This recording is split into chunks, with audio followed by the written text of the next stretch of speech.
Hey, what's up, everybody? This is Greeky Abhishek, and today I'm not bringing you a review but kind of sharing my opinion about the iPhone and the latest version of iOS, which is iOS 11. Um, you would see that most of my reviews are for Android devices, and I barely make any reviews of Apple devices. It's not that I am an Android guy and not so much of an Apple guy. When it comes to a phone, I've always preferred Android over Apple ever since the Galaxy S3 came out. But when it comes to choosing a tablet, I always prefer the hands down. It's always has been the iPad. When it comes to computing, I like a lot of Ultrabooks. Not so much fan of the Microsoft Surface products due to their lack of reliability. I do like MacBooks, but in the recent uh, revisions that they created with the touch bar and all that, I just felt it was more gimmicky and more expensive compared to the previous generations, which just worked fine. Now this is 2000 December 2017, soon to be 2018, and I'm holding an iPhone 6s in my hand, and I'm making this review. So this is approximately a 2-year-old phone, and I'm pretty amazed how fast this phone is working. A 2-year-old Android device, probably iPhone 6s is probably a Galaxy S5. Could nowhere to be found. I mean, it would be dead by now. But this is approximately the same age of a Galaxy S5, and after 2 years, it's running iOS 11, and I am very pleasantly surprised as how fast it is, how seamless switching between apps. I have multiple apps installed in it, and I never faced a lag doing any of the regular stuff that I would do on my phone. I don't really do a lot of gaming. All I do is since I have so many devices, I do reviews, and I sell some of those devices or gadgets, trying to get rid of those on OfferUp, 5 Miles, Facebook, Craigslist, SwapUp. I mean, different ways to get rid of my devices once the reviews are done, and if I don't really like them. But this is iPhone 6s, and this is I just wanted to show how fluid this is. So people are not crazy when they say, Apple still holds, the iPhone still holds their value. They are The OS is refined, the hardware and the software is very tuned to each other, and it's a very optimized experience. And I have to say, yes, after picking up this iPhone after such a long time, updating it to the iOS 11, and I did everything that I would do in with my Android phone. And I'm right now, my current daily driver is a Galaxy Note 8, and compared to that, I just started install all the apps and was kind of giving a try on this iPhone 6s, and I've been so pleasantly surprised. I mean, in terms of performance and your daily task, and even in the battery life, call quality, everything, it's a 2-year-old phone still holding up pretty good. So I just briefly played around with iPhone 6s Plus, and I was thinking, oh man, I mean, I probably want to switch back to an iPhone from this Note 8. The problem with Android, and especially with Samsung, is no matter how good their hardware is, their TouchWiz version or flavor of and all the gimmicks that they put in that Android, it makes it very slow. I mean, I would probably say this iPhone 6s is probably faster in my daily stuff that I do, like regular stuff, browsing, watching YouTube videos, researching, browsing the internet, uh, selling, uploading and selling stuff on OfferUp, 5 Miles, Facebook, buy stuff on Amazon, use Google Assistant, use some of these messengers like Viber, WhatsApp, um, everything. And with all these Google apps inside the iOS, like as you can see, I have Android Wear, Chrome, um, Google Photos, the Gboard. So everything, even including everything, it's just works really good. And then I really like how Apple did this navigation. When you scroll up from the bottom, you have all these shortcuts. I think this is pretty cool. This is probably the best execution of the shortcuts. They got rid of this pull down thing that kind of Android brought. I mean, they still have the notifications, and I like the way Android does. You scroll down and you see all the toggles that you can use. Kind of Samsung and Google together kind of baked that into Android, which was pretty nice. But this is not a copy. So comparing Android Oreo or Android 7 with iOS 11.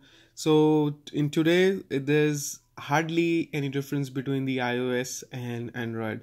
They are both equally capable operating systems. They have thousands of apps, and someone, it just boils down to your preference, whether you are more familiar with iOS or you're more familiar with Android. So it's kind of baseless to compare or fight which one is better or which one is worse. But when it comes to the execution, because the software in Apple is so tightly married with the hardware, because it's always the same hardware that this OS runs on, it's easier for Apple to actually optimize it. And then based on this optimization, what it is that you would probably have a much better user experience even if you have an older device. So granted that iPhone is an expensive phone, you buy that, you even after 2 years, it's not like you are missing out on it. It's definitely a lot slower than the latest iPhone 8, but it's not so slow that you cannot use as a daily driver for this phone. So that's what I was trying to compare. And this is probably as fast as a Galaxy Note 8. So think of it like Galaxy S8 is probably twice the amount of hardware, but due to the fragmentation in the OS and Samsung's own customization and its inability to make the operating system optimized to its devices, it's a shame that a 2-year-old iPhone 6s is probably when it comes to user experience has a better experience than the Galaxy Note 8. So that's pretty much what I wanted to talk about in this video. But I do really miss some of the things here, nuances. So the way iOS still treats if you wanted to cancel out from something, the way it is in Android, it's pretty easy because you always have the back button. So if you really wanted to undo something, either delete or go out of the app or just cancel whatever you have it, you could always hit the back button and go back. So with iOS, it's a little different. So I'm in an Apple Inc. and suppose I did that. So I have a cancel button here. So now you see that how the cancel works, right? Then if I do this, what do I do to get out of this? So I have to hit done. So done is cancel. So if I did something, so like here, I selected bookmarks, but that's not what I wanted to do. In Android, what you would do is just hit back and you would go back to where you were. But here you have to hit done. So that's what I felt was a little bit different, and it depends on each app. Some apps might have a back button, like here for going, like this is the Safari browser, right? So when you go for browsing, going back to the previous page, you just hit back.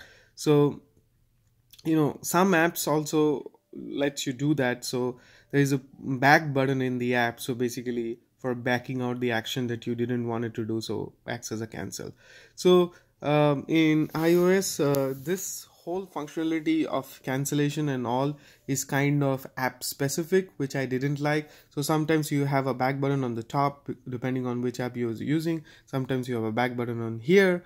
So I was thinking, okay, I don't have a consistent place where I keep my fingers and then I do, because in Android, because you have all these 3 buttons at the bottom, they're kind of standard, and once you get used to it, you don't have to even know where you're clicking. It's kind of intuitive. Your hand will automatically go to the the back or the menu options. That's one thing I felt. And then in certain apps, just like 5 miles, I want to show you what's the thing. So what's difficulty? So you see this lower bar which says home category cell. So sometimes what happens when you're scrolling, so it gets hidden, right? So now how do I bring it back? So sometimes you really have to kind of go all the way to the top to bring that navigation menu. I mean, so I wouldn't say this is app specific per se in 5 miles, that this app is designed that way. I have seen some other apps where I faced the same issue, where I had to go all the way up to scroll to show the navigation bar. And I think in Android it's a little better because it's kind of stuck there. All the menus are always visible, so you can kind of do that. The rest of the things like navigation between switching apps, double clicking that and then closing the apps, going back to the home screen, everything is pretty comparable. I mean, it's a different way of doing it, but both are strong. um, but there are a few good things. I mean, I still love this weather widget. I mean, the way it displays the weather, and the stock ticker on this page is pretty good. Like if you have some stocks, I haven't been able to find a single free app on the Android world which will be as simplistic as this without the nuisance of any ad, being it an adware or other information piracy, hackware kind of a thing. So I think these things are pretty basic, and Apple execution is flawless. And even like things like Hero, the dial pad, these numbers are very clear and easy to dial. And once you're in a call, same like where the options for you to mute, transfer, conference, I think it's kind of up on the top, and it's very big and prominent and easier to do versus what is in Android. So in Android, it's kind of a nightmare if you are on a call and you want to switch to a different app and want to look up something. Maybe you're joining a conference call and you have dialed the conference number, then you need to enter the conference pin, and you go back to your email and you get the conference pin and come back. You kind of don't know where's the phone app, where's the dial pad, so where can I enter the number? It kind of makes it so difficult. And I think Android, the call screen looks so much nicer and so much easier. It's always like, here's the dial pad, it's very prominent in big numbers. So it's even if you're driving or you're multitasking, it's easy what you are doing and not get anxious about, hey, I'm not gonna able to punch in the numbers that I need to. So that's pretty good. So there are a lot of good things. And then this Apple Lightning port, now we have the USB-C, so that's kind of a lifesaver. But this was one of the best things that Apple ever did, was to change the adapter into this Lightning port, where you never had to don't have to worry about which way you are inserting the charging cable. So it can go any way. And then I have really loved this slider switch. So only one Android phone has ever copied this design, that you want to put your phone on silent, just press that. This is fantastic. I mean, this is having a dedicated switch to turn the phone. I mean, only one phone ever took this design hint. That's OnePlus, that they have this slider switch, and I love that they actually extended the slider switch to have more functionality. So it's like a 3-position slider switch versus this one, and no other Android phone ever was able to copy this feature. And then having this buttons like the power button on one side and the volume in the other sides, this is also pretty good. Some phones have all the buttons in one side, which is kind of weird, because now you really have to remember which way where the buttons are and which you are pressing. Kind of you have to memorize. Sometimes they're too close, they're not clickable. The Apple always does a good job with the buttons. They're very clickable, very tactile, very well placed and within reach. And the other thing is about the fingerprint scanner. Yeah, the fingerprint scanner, unfortunately it's not there in the iPhone X anymore, but you still get those with the iPhone 8 and 8 Plus. And I think this was the Touch ID is pretty fast compared to any other Samsung fingerprint sensors. They suck. I mean, I would probably say, it's way better in Nexus. Even Nexus 5X fingerprint scanner is as good as the iPhone. It works fast. Samsung Note 4 S5, it was completely unusable. It was so bad, I would rather term it as unusable. S6 was okay. S7 made it S7 made it usable. Even with S8 and Note 8, the position is on the back and it's just next to the camera, which is the most stupidly located position that you can have the fingerprint scanner on. But I mean, I'm not too fond of it. So I mean, in all ways, looking at it, I feel like now, Apple has an edge over all Android devices. So if you're paying premium for a device, I'm tending to go down towards Apple, favor Apple than any of the Androids. Okay, if you're looking for a mid-range device, your budget is $150 to $200. Yes, go Android.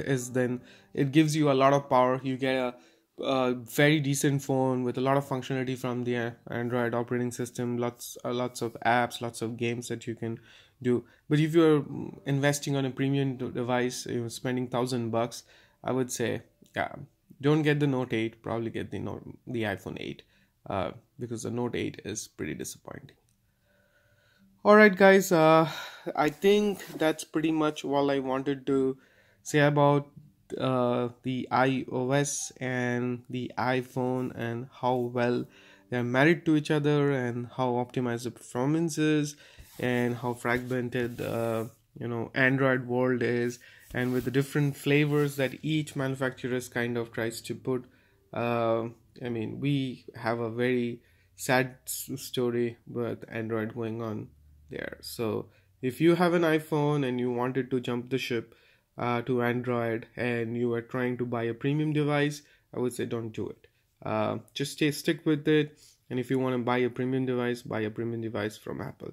If you are an Android guy and you don't really don't like Apple, don't hate it. Try it. If you like it, maybe you would like it, because that's what happened to me. I was an Apple guy from starting. My first smartphone was a Nokia Symbian OS based phone. After that, I bought an iPhone 3GS, and then iPhone 3, iPhone 3GS, iPhone 4, 4S, and I think after 4S I moved to the Samsung Galaxy S3. So really couldn't go back to the iPhone 5 because the screen was too small.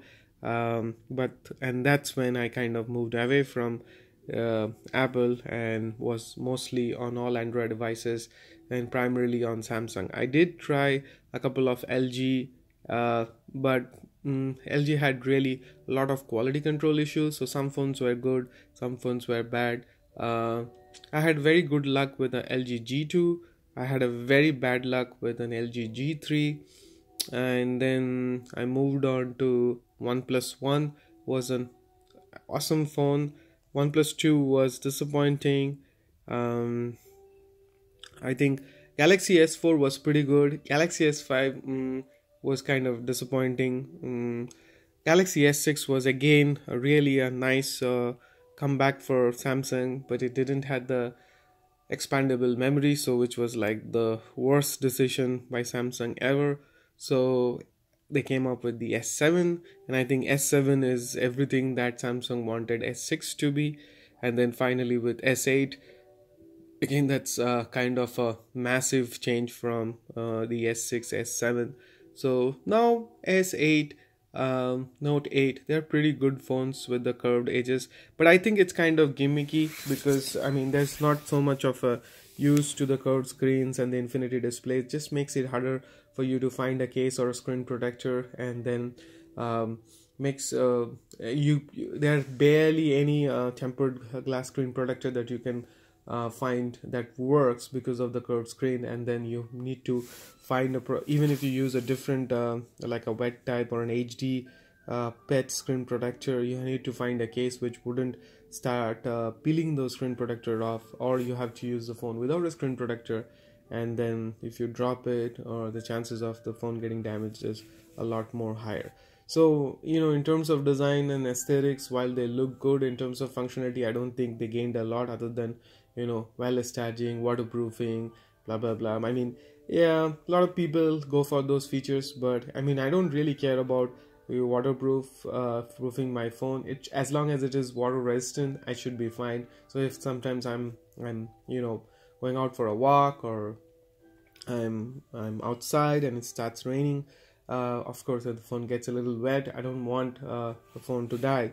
But I don't really care about, I need a phone which I want to drop into my toilet, flush it and then take it out and it should work. I mean, having that kind of expectations and having a device is just, to me, it's insane. I mean, it's insane. I mean, you want to abuse a device and that's why you want to make it waterproof. That's not what mainstream use for phones should be. I mean, it should be splash and water resistance. There's no need to be waterproof, so it's kind of a gimmick.